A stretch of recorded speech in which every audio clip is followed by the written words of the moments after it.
discuss your own season and, the year you guys had in Utah? I think it was an awesome experience and opportunity to be a part of the first season in Utah, and the way that the city and organization rallied around this team was awesome and great experience. Lots of fun to be part of. We obviously came up a little bit short, and that's why we're talking to you right now as opposed to in a few weeks or a few months. But yeah, we're building a lot of good things here. It's an exciting time to be a part of this team and a part of this organization, and it's by no means are we satisfied with how the season ended. We know that we got to push this thing forward, and we're excited for the future. What needs to change for this to be a conversation that happens in June next year rather than April?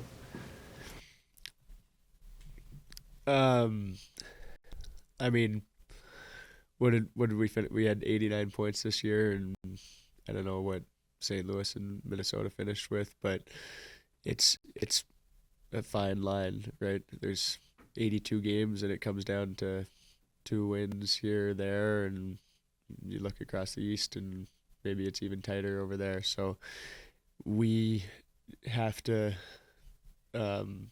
fully understand and realize how important every single game is, and we built and did a lot of really good things here, and it's just about building that consistency night in and night out, and realizing how important every 2 points is, so that you're not sitting at the end of the season looking back on how close you were.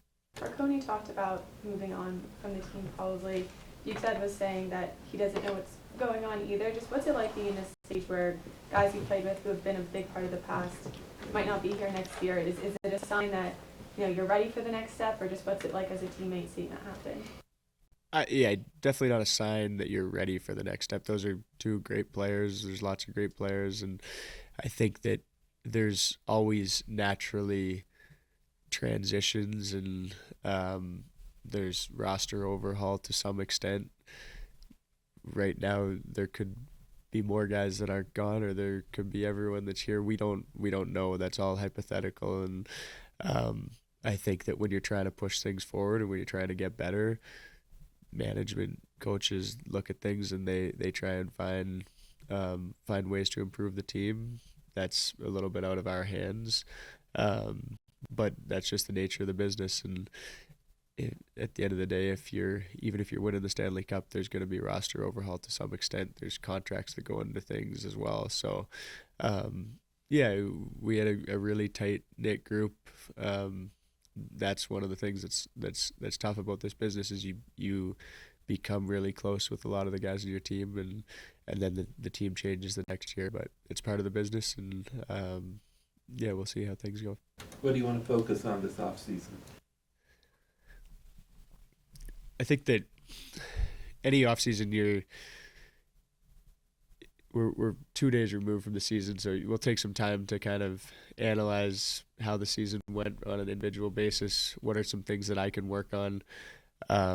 Sit back with the staff and then with my own people who I work with in the summer, and you go through that plan. And the good thing about not making the playoffs is that you've got lots of time to work on that stuff. So I mean, we play the season for 7-8 months, whatever it is, and then you guys won't see us for 4 or 5 months, but it's a full-time job. We're not going golfing all summer. It's you take your time, you rest, and then you work on how can I get better going into next year. And I think we've got a committed group and a bunch of guys who want to individually push themselves forward so that the group can get better as well.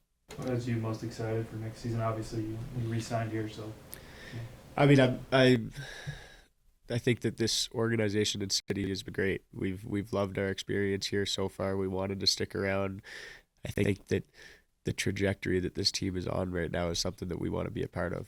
I want to be on a team that's trending in the right direction, and I think that the future here is really bright, and we want to be a part of that. Thanks, Griff. Thank you.